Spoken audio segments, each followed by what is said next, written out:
Colosenses capítulo 2, versículo 8 y versículo 16 al 23. Colosenses 2, 8 y 16 al 23. Le invito a escuchar y leer conmigo la palabra de Dios. Colosenses 2, 8 y 16 al 23. Mirad que nadie os engañe por medio de filosofías y huecas sutilezas, según las tradiciones de los hombres, conforme a los rudimentos del mundo, y no según Cristo. Por tanto, versículo 16, nadie os juzgue en comida o en bebida, o en cuanto a días de fiesta, luna nueva o días de reposo, todo lo cual es sombra de lo que ha de venir, pero el cuerpo es de Cristo. Nadie os prive de vuestro premio, afectando humildad y culto a los ángeles, entremetiéndose en lo que no ha visto, vanamente hinchado por su propia mente carnal, no haciéndose de la cabeza, en virtud de quien todo el cuerpo, nutriéndose y uniéndose por las coyunturas y ligamentos, crece en el crecimiento que da Dios. Pues si habéis muerto con Cristo en cuanto a los rudimentos del mundo, ¿por qué como si vivieseis en el mundo os sometéis a preceptos tales como no manejes, ni gustes, ni aun toques, en conformidad a mandamientos y doctrinas de hombres, cosas todas que se destruyen con el uso? Tales cosas tienen a la verdad cierta reputación en sabiduría, en culto voluntario, en humildad y en duro trato del cuerpo, pero no tienen valor alguno contra los apetitos de la carne. La semana pasada hablamos acerca de los retos de crecer en Cristo en madurez y hablamos acerca de la necesidad de discernir lo que tenemos enfrente como una marca de la madurez auténtica. Si vamos a crecer en Cristo, tenemos que ser capaces de distinguir la verdad del error, el bien del mal. La semana pasada hablamos ahí en el capítulo 2, versículo 8, cómo hay competencia con el Evangelio de Cristo allá afuera. Allá afuera hay filosofías humanas, hay tradiciones de hombres que son contrarias a la persona y mensaje de Cristo. Filosofías que dicen tú puedes ser tu propio Dios, filosofías que dicen tú simplemente puedes controlar el mundo a tu alrededor porque a final de cuentas tu Dios está aquí. Lo que tú piensas es lo que determina cómo tú vives. Las filosofías ateas, las filosofías del mundo tratan de distraerte de Cristo, pero no solamente hay eso. También ahí en Colosenses 2, en el versículo 11, 12, 13 y 14, vemos que hay otro reto. La semana pasada hablamos acerca no solamente del mundo ateo, sino también de los paradigmas religiosos que rechazan a Cristo. En el siglo I y en la iglesia aquí en Colosas había una invitación a volverse a las tradiciones, a los rituales del Antiguo Testamento, al judaísmo. Y aquellos que habían empezado a seguir a Cristo por fe, aquellos que estaban siendo invitados, así como habéis recibido a Cristo, ahora arráiguense en Él, edifíquense en Él, crezcan por fe en Cristo. La vida cristiana tiene que ser por fe y gratitud a lo que Cristo ha hecho por nosotros.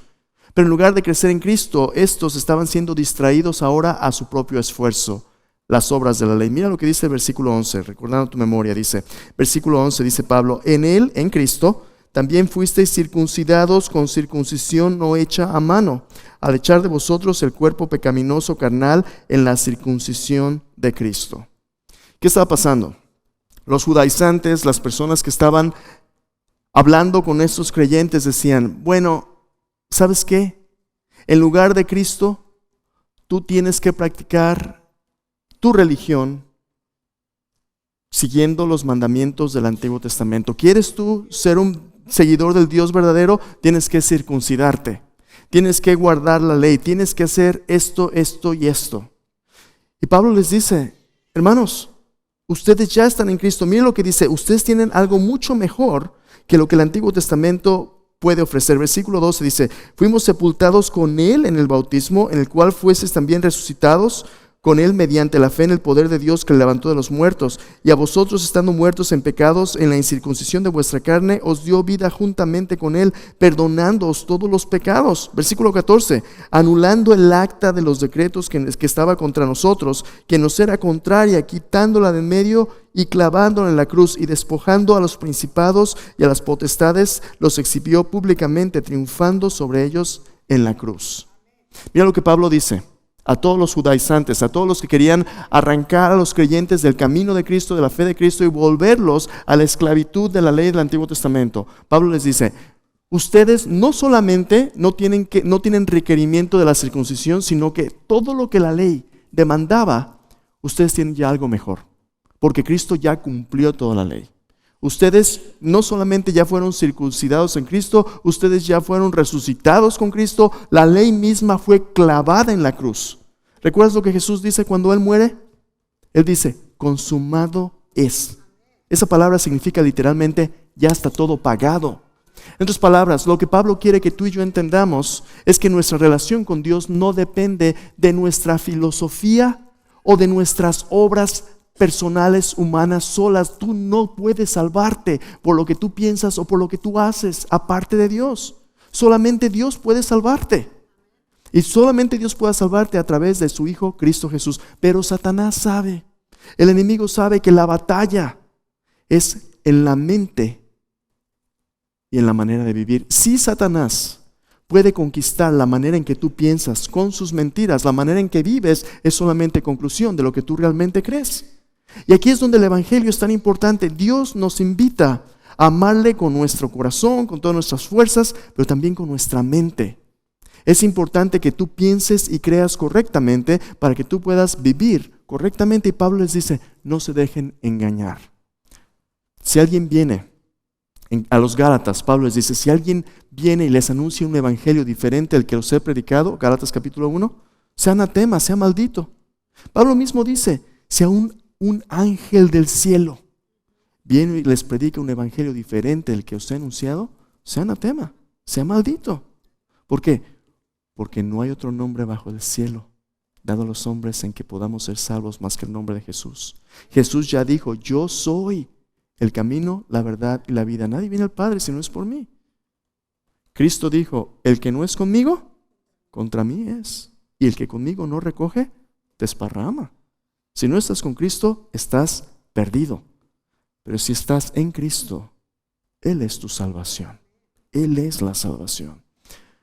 Cuando es blanco o negro, cuando es mentira y verdad, es fácil distinguir. Si alguien viene diciéndote la salvación es por obras, no es vuelta de hoja si tú ya conoces el Evangelio. Es una mentira. Pero las cosas se vuelven un poquito más complicadas. La semana pasada te compartía un poquito de lo que hacen los scammers, ¿verdad? Los fraudes. Te mandan un correo, te llaman por teléfono y te dicen, ¿me puede dar su número de seguro social? Sí, como no ahorita, ¿verdad? Ahorita te lo paso, ahí espérame, ahorita te marco, yo te llamo. Pero el fraude está volviéndose todavía más sofisticado. Vivimos en una era de inteligencia artificial, donde las computadoras, donde las redes, donde la informática ha procesado información a tal punto que por primera vez podemos engañar nuestros sentidos. Y algunas veces es difícil saber lo que realmente es real. Por ejemplo, a lo mejor un día de estos tú vas a recibir una llamada. Bueno, y ves el identificador de llamadas. ¿Quién te está hablando? Tu hijo o tu hija adolescente, que supone que está en la universidad o en la prepa, está estudiando, pero te llama. ¿Qué pasó, mijo? Papá, tuve un accidente. Acabo de chocar, necesito que me mandes dinero porque es una emergencia. Y tú lo oyes. Y esa voz es la voz de tu hijo. Es la voz de tu hija. Es la voz de un ser querido. ¿Y qué vas a hacer tú? Pues le vas a mandar dinero porque es una emergencia. O a lo mejor es tu nieto. O a lo mejor una nieta. Tú vas a oír tu hijo y viste identificador de llamadas. ¿Vas a mandarle el dinero solo para descubrir que es un fraude? Porque los fraudes ahora pueden sintetizar la voz a tal punto que suena como si fuera la persona que tú amas. Pero no solamente eso. También las computadoras pueden manipular imágenes. Y ahora pueden crear videos que muestren a gente haciendo cosas con la misma cara tuya, la misma voz tuya, pero no eres tú. Antes, cuando querían demostrar algo, pues cachan a la persona, filman un video y ahí está la evidencia incontrovertible, ¿verdad? Tú hiciste esto, aquí está la prueba. Pero ahora, esos videos pueden ser fabricados. ¿Y cómo saber si realmente eres tú? Si tú vas a internet, no te recomiendo que los busques porque están por todos lados, te puedes exponer a algunas cosas, pero se hizo bastante famoso hace poco una serie de videos del presidente anterior, Barack Obama, maldiciendo al presidente Trump. Actores maliciosos tratando de mandar los votos de un lado o de otro, pero ese era un video que él nunca hizo. Alguien lo fabricó. Y todavía se vuelve un poquito más oscuro y peor. ¿Sabes cuál es? Tristemente, una de las aplicaciones más comunes ahorita de esos tipos de videos. Me da tristeza decírtelo desde el púlpito, pero es la realidad en que vivimos. Videos les llaman deepfakes. Son falsos profundos, traducción literal. Deepfakes. Los utilizan para la pornografía. ¿Te imaginas? Si un día hubiera un video circulando con tu cara, pero con otro cuerpo haciendo cosas que se atribuyeran a ti. ¿Cómo podría eso destruir tu reputación, tu matrimonio, tus relaciones? Hermanos, es el ambiente en el que vivimos. ¿Cómo podemos discernir la verdad del error? ¿Qué tal que alguien presente evidencia? Esta es tu voz, te grabamos. Suena como tú, pero eres tú. A veces no es tan fácil como blanco y negro, luz, oscuridad, bien, mal. A veces hay bastante gris. ¿Cómo discernir? Ven conmigo. En Colosenses capítulo 2, el pasaje de hoy, versículo 16 al 23, se enfoca no solamente en los problemas externos, las filosofías paganas, las tradiciones de los hombres, no solamente en los problemas religiosos de una religión que había rechazado a Cristo, el judaísmo había rechazado al Mesías, se habían quedado con todos los ritos, todas las ceremonias, pero se habían quedado en bancarrota porque habían rechazado a aquel que cumplía todo lo que esos ritos, ceremonias y mandamientos significaban. Estaban en bancarrota espiritual. Pero los problemas ahora con que Pablo va a tratar son problemas no de afuera, ahora son problemas de dentro. En Hechos capítulo 20, Pablo les dijo a la iglesia, los ancianos de Éfeso: hermanos, de en medio de ustedes se van a levantar lobos rapaces que no van a perdonar el rebaño. Estos falsos maestros, en otros pasajes dicen, tienen apariencia de piedad. Se ven personas que son bien espirituales, bien religiosos, pero niegan la eficacia de ella. Viven de manera contraria al crecimiento y madurez cristocéntrico. ¿Cómo deberíamos responder a esos fraudes espirituales que son más sutiles, que parecen seguidores de Cristo, pero al final de cuentas no lo son? Si tienes tu Biblia, te invito a que me acompañes una vez más ahí, versículo 16 al 23 de Colosenses 2. Si tú vas a comprometerte a entrarle con todo, más vale que le entres con todo, pero con todo lo que Dios quiere, no con lo que la gente quiere. Mira, hay gente que dice, mira, siempre tú y cuando seas sincero en tu religión, está bien. Que al cabo es que todos los caminos llevan a Dios. Es una gran mentira. Tú puedes ser sincero, pero tú puedes estar sinceramente equivocado. El apóstol Pablo era uno de los seguidores en el judaísmo más fervientes de su religión, pero él estaba perdido y espiritualmente ciego. No fue hasta que Cristo Jesús se le apareció y le dio el evangelio que Saulo, pudo convertirse en un seguidor de Cristo. Tú puedes ser sincero, pero estar sinceramente equivocado. ¿Cómo puedes estar seguro en Cristo Jesús? Entonces la pregunta de hoy es esta: ¿cuál debería ser la actitud de discípulos maduros en contra de las imitaciones espirituales, los fraudes espirituales? Colosenses 2, 16 al 23. Vamos a ver dos fraudes el día de hoy. Dos fraudes internos, no solamente externos, pero dos fraudes internos que se quieren hacer pasar por personas súper espirituales. El primero de ellos es el problema del legalismo. Colosenses 2, 16 y 17. Mira lo que dice ahí de nuevo. Versículo 16 dice: por tanto, ese por tanto otra vez es importante. Dado que hay problemas externos, dado que hay gente que quiere distraerte de Cristo, ahora problemas internos. Dice: por tanto, nadie os juzgue en comida o en bebida o en cuanto a días de fiesta, luna nueva o días de reposo. Para entender qué está pasando aquí, es importante desempacar esta palabra que Pablo utiliza ahí. Dice, por tanto, nadie os juzgue.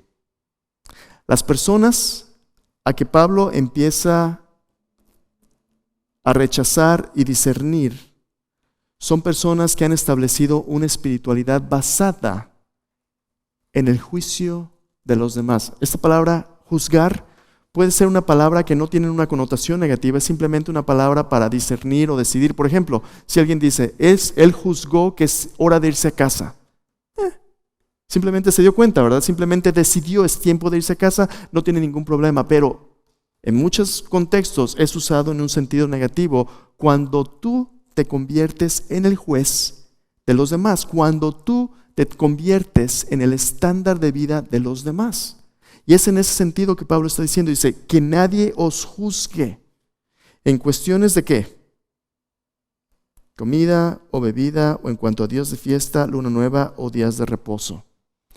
Una vez que estos cristianos habían decidido poner su fe en Jesús y crecer en Cristo, se habían empezado a infiltrar otros que decían, sí, tú tienes que seguir a Cristo, pero también tú tienes ¿qué? ¿Tú tienes qué?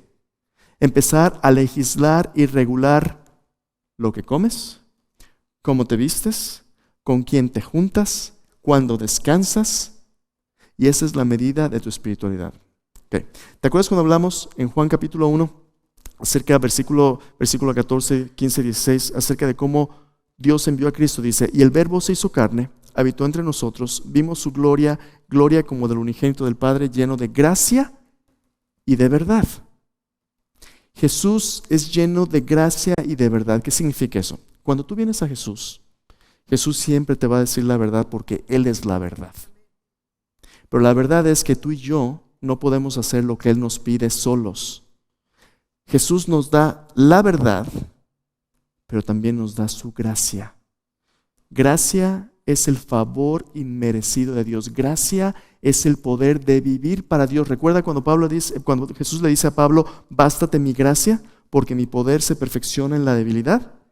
Gracia es el poder de vivir para Dios en dependencia de Cristo, no haciendo las cosas solo. Es cuando Cristo nos levanta, cuando a Cristo en nuestra debilidad, al depender de Él, nos da la fuerza para obedecerle y el deseo. Pablo también nos dice, Dios es el que produce en nosotros el querer como el hacer por su buena voluntad. Toda la vida cristiana depende de Cristo. Y lo único que nosotros tenemos que hacer es confiar en Él, descansar en Él, como dice Pablo otra vez, así como recibiste a Cristo, anda en Él, arraigado y cimentado en Él, abundando en acciones de gracias. En otras palabras, siempre y cuando sigas a Cristo no hay pierde. Crecer va a tomar tiempo, va a haber luchas, pero tú mantente firme en Él. El enemigo va a tratar de distraerte. Y una de las distracciones es una espiritualidad basada en tus listas. ¿Quiénes son los legalistas? El ejemplo perfecto en el Nuevo Testamento del legalismo son los fariseos. Los fariseos eran personas que ataban cargas grandes y pesadas y ponían sobre los hombros de otros, pero ellos no los querían mover con un dedo. Los fariseos eran personas que diezmaban el comino, el eneldo, pero ignoraban los aspectos más importantes de la ley, la fe, la justicia, la misericordia. Son personas que se enfocan en las apariencias religiosas de listas basadas en obras humanas. Por ejemplo, ¿deberían los cristianos ir al cine o no? ¿Deberían los cristianos ir al cine o no? ¿Cuántos de aquí van al cine? Pecadores todos ustedes. A ver, espera tantito. ¿Cómo discernimos si un cristiano... Hay iglesias donde si tú vas al cine, si tú no usas, si es mujer y no usas faldas largas, si tú pones maquillaje, si tú te cortas el pelo, ok. ¿Cómo vamos a vivir? Bueno, primera pregunta que todo creyente debería de hacerse es esta. ¿Qué es lo que dice la palabra de Dios al respecto? Si tú no te estás preguntando qué es lo que dice Dios y empezamos simplemente a discutir una espiritualidad basada en nuestras expectativas humanas, ya perdimos y vamos a estar a merced de aquellos que nos imponen cosas. Otra vez el ejemplo del cine. ¿Qué dice la Biblia acerca de ir al cine? ¿Has leído algún versículo que dice no irás al cine? O no verás películas R-rated. La Biblia no habla de las películas. ¿Por qué no? Porque no había cine en el tiempo de tu Biblia. Pero no significa que no haya principios que te ayuden a discernir. Entonces, cuando la Biblia te da un mandamiento claro, no hay vuelta de hoja.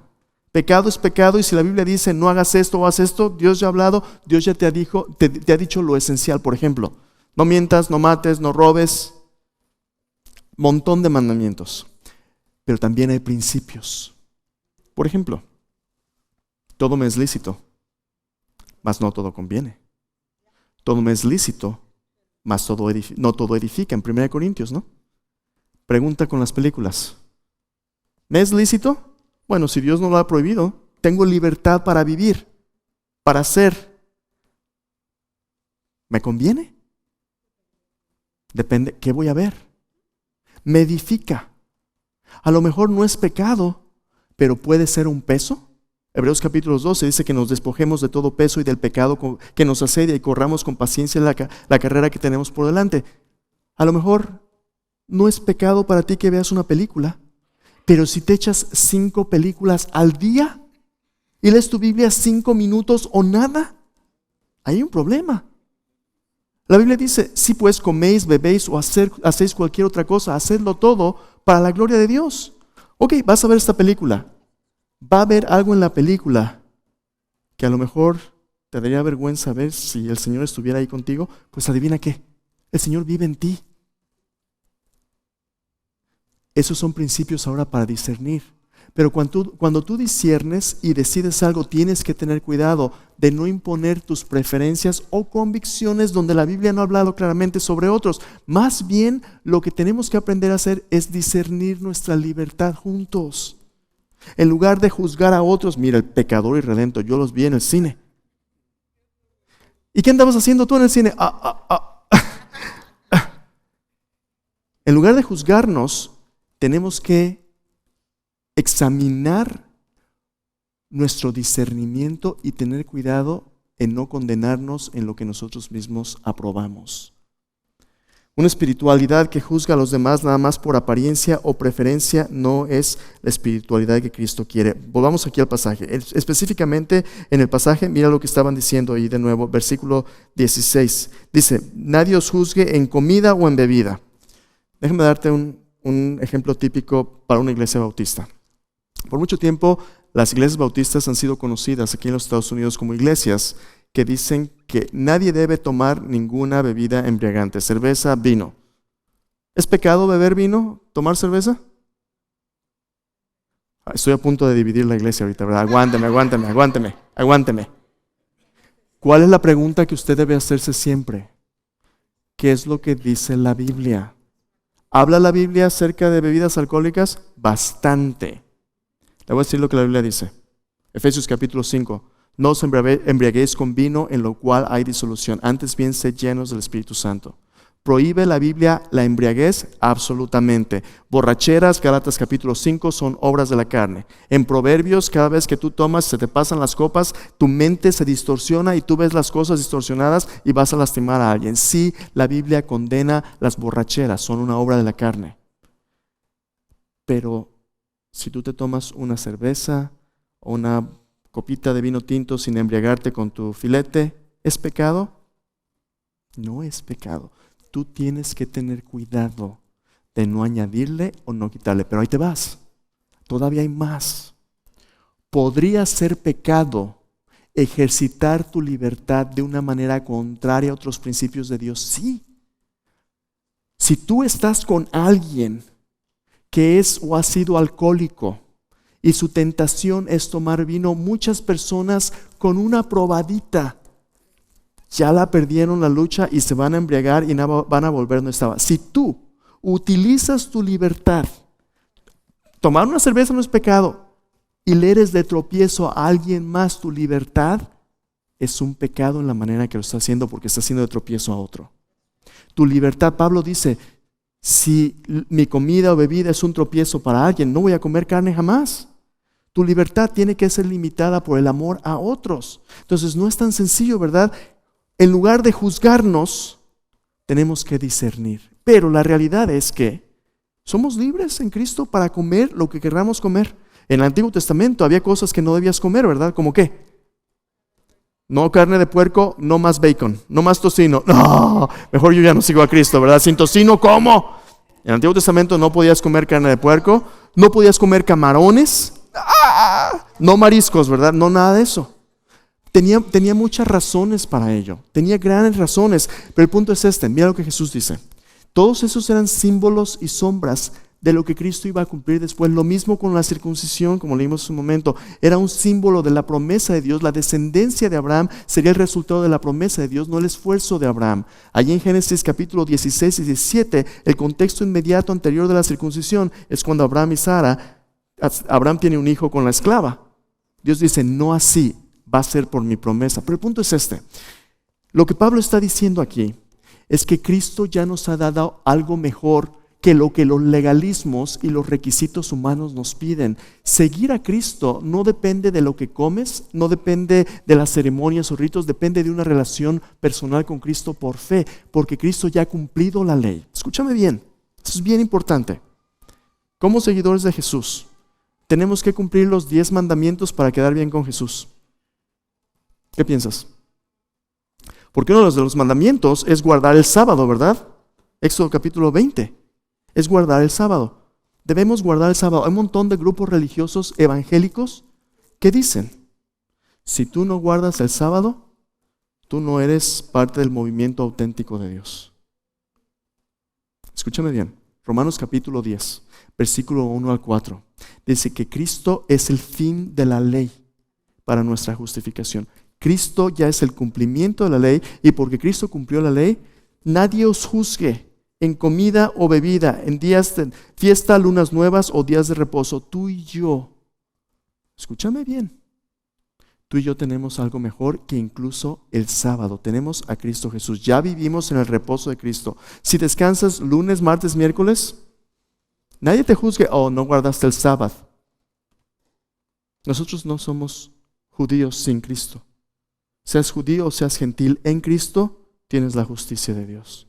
Nadie te juzgue con legalismos. Pero no solamente esto, hay otro peligro. Y el otro peligro es el misticismo. Dice ahí en el versículo 18 al 19, bien peligroso. Mira lo que dice.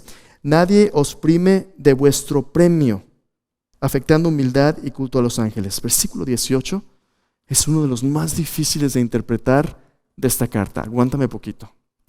¿Qué está diciendo Pablo? Dice, nadie os prive de vuestro premio. Esa frase que él está usando, Pablo le está tomando de un ambiente de competencia atlética. Privar a alguien de su premio es como si fuera un umpire, como si fuera un referee que está en un juego y el referee descalifica a alguien. Dice, eso no. Ay, ¿cómo te sientes tú cuando un referee, estás en el partido, el referee dice tarjeta roja y tú estás en desacuerdo con el referee? ¿Qué dices? Ay, qué bueno que lo vio, ¿verdad? Sí, claramente, eso está mal. Entonces, que los descalifique. No, si ese es tu equipo, ¿cómo se atreve? Estás ciego. Pleito, ¿verdad? ¿Qué está pasando aquí? Había personas que se habían infiltrado en la iglesia, pero que su argumento no era las reglas legalistas, ahora era su experiencia personal. Estos son los místicos. Los legalistas son personas que dicen Biblia, Biblia, Biblia, pero la Biblia se ha convertido en puras listas y requisitos para medir tu espiritualidad, donde tú eres menos si no haces lo que yo te digo.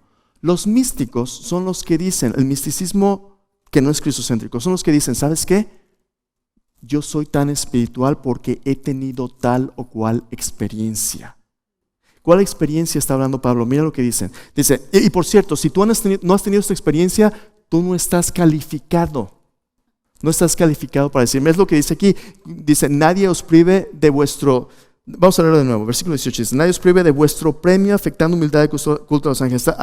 Ellos estaban diciendo, tú no estás calificado para recibir el premio de Dios. En otras palabras, tu espiritualidad tiene que ganarse por tu esfuerzo y por tu espiritualidad. ¿Y cuál es esta espiritualidad? Dice, afectando humildad y culto a los ángeles.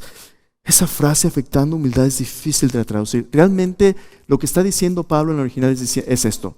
Estas son personas cuya expresión espiritual es como si ellos desearan ser muy humildes, aparentan ser humildes, pero en realidad no lo son. Tienen apariencia de piedad, tú los ves casi flotas, ¿verdad? No, pues yo, ¿cuándo voy a ser como el hermano? Son los que vienen hablando a ti tan espirituales, pero mira cómo empieza su espiritualidad. Su experiencia es, ellos son muy piadosos, de hecho son ascéticos, son personas que se mortifican, son personas que ayunan más que el resto y quieren que lo sepas. Dice, afectando humildad y culto a los ángeles. Estas personas eran personas que hablaban acerca de una adoración sublime con acceso a las esferas celestiales que solamente ellos tenían acceso a ellos. Ellos trataban con los ángeles mismos y algunas veces en su culto ellos utilizaban ángeles y poderes espirituales para guardarlos del mal. Hermanos, lo bueno es que eso ya no sucede, ¿verdad? Sí sucede. Hay personas en iglesias evangélicas que dicen, es que yo tuve una visión y un ángel me dijo. En el ministerio anterior donde yo servía, había una hermana que venía y empezaba a ayudar. Y un día me dice, hermano, ¿podemos hacer un estudio bíblico en mi casa? Yo le ayudo con oración. Pues, ¿cómo no, verdad? Empezamos. Entonces, era un estudio de damas. Empezaba con las damas y había hermanas que yo confiaba. Empezaron ahí en su casa. Pero después de un tiempo, las hermanas se me acercan y me dicen, oiga, pastor, hay algo que no nos gusta. ¿Qué está pasando? Pues mire que el estudio bíblico ahora en la oración nos empezó a decir que ella hablaba con un ser de luz y que era un ángel. Y la semana anterior empezó a sacar las cartas allí, porque el ángel a través de las cartas le decía cosas de nosotros que nadie sabe, pero nos las sacaba a resplandecer. ¿Será esto de Dios? Personas con apariencia religiosa que dicen tener acceso espiritual especial a un mundo donde usted y yo, Dios no nos ha permitido interactuar. Dios no nos llama en la Biblia a tocar las puertas del mundo espiritual a través de ángeles, porque a veces Satanás se disfraza como ángel de luz para engañar. Dios quiere que nuestra espiritualidad en Cristo sea una donde a través de su palabra y nuestros hechos en fe sigamos a Cristo, no la experiencia espiritual. No ángeles. Hay un solo Dios y un solo mediador entre Dios y los hombres, Jesucristo hombre, dice la Biblia. Teniendo a Cristo usted no ocupa mediadores. Él es el único camino. Ni los ángeles, ni los serafines, nada. Solo Cristo. Y mire lo que dice Pablo. Dice, afectando humildad y culto a los ángeles. Y continúa ahí el versículo 19 dice, versículo 18 dice, entremetiéndose en lo que no ha visto, vanamente hinchado por su propia mente carnal. ¿Te acuerdas que te dije hace un ratito acerca de estos fraudes de internet, verdad? A veces no puedes distinguir cuál es cuál. Mira, cuando tú tengas que escoger entre tu experiencia o lo que la Biblia dice, escoge lo que Dios dice, porque tu experiencia puede engañar tus sentidos. Satanás se viste como ángel de luz. No tienes idea cuántas personas yo he platicado que vienen y me preguntan, oiga, pastor, ¿usted cree en los fantasmas o en las ánimas? Bueno, yo creo lo que la Biblia dice acerca del tema. Primera pregunta, ¿qué dice la Biblia? No tenemos lucha contra carne y sangre. Está establecido para los hombres que mueran una sola vez, después de esto el juicio. ¿Recuerdas el rico y Lázaro? Hay una cima, no podemos pasar. A Moisés y a los profetas tienen. Óiganlos. A la ley y al testimonio. Oiga, pastor, pero mira que la que me leyó o la que me hizo la limpia o la aparición me dijo. Y pues sí es cierto. Ok. Dios está siempre viendo, ¿verdad? Pero ¿sabes quién también está viendo detrás de las cámaras? Satanás y sus demonios. Y Satanás algunas veces te quiere dorar la píldora para que pienses que es Dios, pero no lo es. No porque alguien mencione el nombre de Dios o de Jesús, creas tú que eso ya es de Dios. Déjame darte un ejemplo bíblico. Hechos capítulo 16. En Hechos capítulo 16, el apóstol Pablo va a un lugar de oración y hay una muchacha endemoniada. Una endemoniada que va gritando tras de ellos por varios días. Estos hombres son siervos del Dios Altísimo que os anuncia el camino a la salvación. Muchos días. Y por fin a Pablo le cae el 20 y le molesta. Después de varios días, Pablo está luchando. Mira, si alguien que es la divina del pueblo y que tiene el poder espiritual del pueblo, empezara a recomendarme como un siervo de Dios, pues qué bueno, no me ayuda para el evangelio. Pero hay algo que a Pablo no le cae bien. ¿Por qué?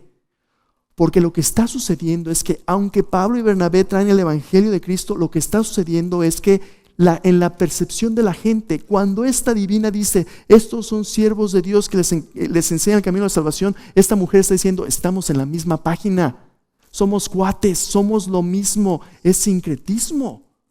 Y Pablo le cae el 20 y la confronta y echa al demonio fuera. Y eso le cae un problemón, hasta lo azota, lo mete en la cárcel. Pero Pablo dice, este es Dios y estos son puros demonios. Nada que ver. Tú y yo tenemos que discernir lo que quiere pasar como experiencia espiritual. Ahí dice, son cosas hinchadas por su mente carnal, cosas que no entienden. Versículo 19 dice, no haciéndose de la cabeza en virtud de quien todo el cuerpo, nutriéndose y uniéndose por las coyunturas y ligamentos, crece con el crecimiento que da Dios. De nuevo, ¿quién es la cabeza de la iglesia? Cristo. Cristo ya te dio su palabra, su espíritu, su pueblo permanece en él. Dice el versículo 20, si habéis muerto con Cristo en cuanto a los rudimentos del mundo, ¿por qué como si vivieses en el mundo os sometéis a preceptos tales como no manejes, ni gustes, ni aun toques? Escúchame bien. Yo recuerdo, cuando acababa de aceptar a Cristo, tenía poco tiempo, me decían, tú ya eres aleluya, ¿verdad? Entonces tu religión no te deja ir al baile, tu religión no te deja ir al cine, tu religión no te deja.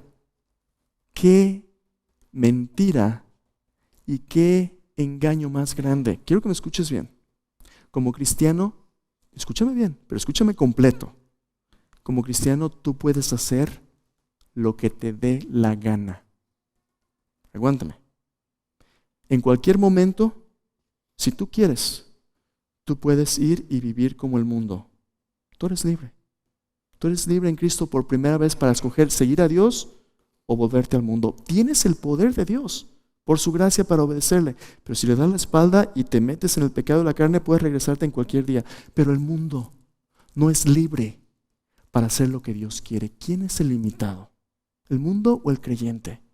Como cristiano, yo no vivo para Cristo porque mi religión me prohíba tal o cual cosa. De hecho, Cristo me liberó de la religión para poder seguirle por amor y gratitud. ¿Te acuerdas del hijo pródigo? El hijo pródigo estaba con su padre. Lo tenía todo ahí, se cansa de servirle. ¿Qué hace el hijo pródigo? Dame la parte de la herencia. El padre se la da. El chamaco se va y la desperdicia viviendo perdidamente. Pero cuando se le acabó el dinero, se le acabaron también los amigos. Y cuando se le acabaron los amigos, el dinero, ¿qué está comiendo? Comida de cerdos.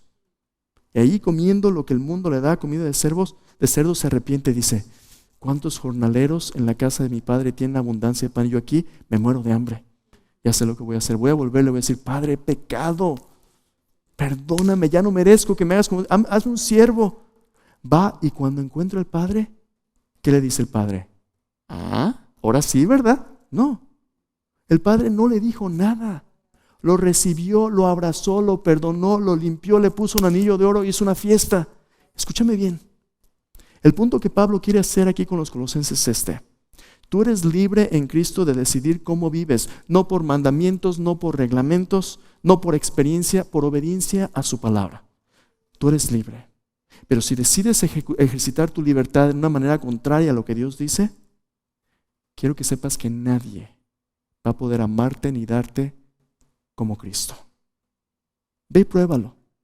Pero cuando estés comiendo comida de cerdos, date cuenta que la casa del Padre todavía te recibe y la puerta está abierta. ¿Quién te va a amar como Jesús? Por eso Pablo dice, no se trata de mandamientos de hombres, ya resucitaste con Cristo. Versículo 22, en conformidad a mandamientos y doctrinas de hombres, cosas todas las cuales se destruyen con el uso. Tienen cierta reputación en sabiduría, en culto voluntario, en humildad, en duro trato del cuerpo, pero no tienen valor alguno contra los apetitos de la carne. En otras palabras, si quieres seguir dependiendo de tu esfuerzo a través de reglas o experiencias, adelante. Pero ¿dónde te llevó eso sin Cristo? Si quieres continuar dependiendo de Cristo, creyendo en Él, siguiéndole, arraigándote en Él, madurando en Él, vas a tener que discernir. Pero la recompensa es que Cristo te ha prometido, yo estoy contigo todos los días, hasta el fin del mundo. Y su gracia siempre es suficiente. No te dejaré ni te desampararé. ¿Quién te va a amar así? Pues déjame terminar con esto, hermanos. Te voy a decir lo que me da miedo a veces como pastor y me entristece. Cristo nos está alcanzando uno a uno y de repente alguien desaparece. Y le llamo, oye, ya no contesta el teléfono, ya no sé dónde viven. ¿Qué pasó con fulano? No sé. No todos vamos a llegar a donde Dios quiere que lleguemos, pero es nuestra responsabilidad animarnos a permanecer en Él entre tanto que se dice hoy. Búscame un versículo, déjame terminar con esto. 2 Corintios 11:3. Este es mi invitación para ti. 2 Corintios 11:3. ¿Lo tienes ya? 2 Corintios 11:3. Escucha lo que un pastor le dice a esta congregación. El apóstol Pablo dice: pero temo que como la serpiente con su astucia engañó a Eva, vuestros sentidos sean de alguna manera extraviados de la sincera fidelidad a Cristo. ¿Eres sinceramente fiel a Cristo? ¿O estás coqueteando con lo que el mundo te ofrece? No te distraigas de tu sincera devoción a Cristo. Vamos a la mesa juntos, hermanos. Ahí en tu lugar. Yo no sé cómo llegaste hoy, pero si te confieso, ha habido muchas veces cuando el Señor me trae a adorar y algunas veces yo decía, yo ya mejor tiro la toalla. Yo ya mejor ya no puedo, no tengo necesidad de esto. Ahora que conozco a Cristo hay tantos problemas.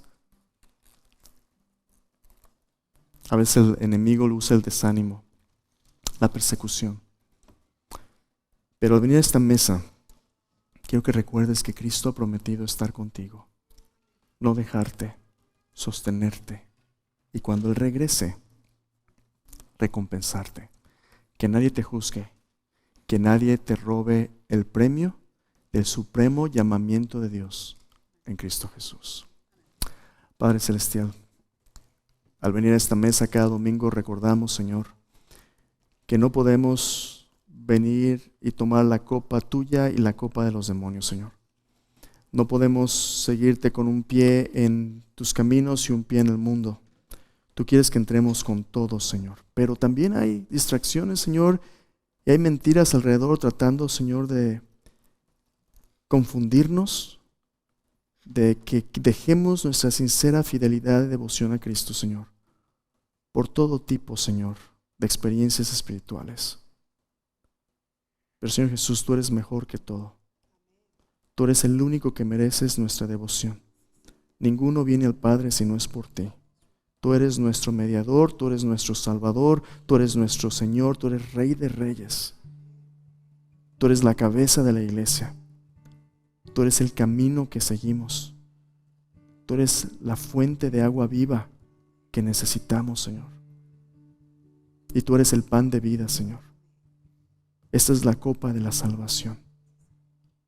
Así que hoy venimos a ti confesando que te necesitamos, rogando que nos des discernimiento y que permanezcamos en ti. Que sepamos que nadie nos ama como tú, Jesús. Así que hoy tomamos este pan y esta copa con gratitud, declarando que lo único que necesitamos es tu gracia a ti. Solo Cristo. Gracias, Señor.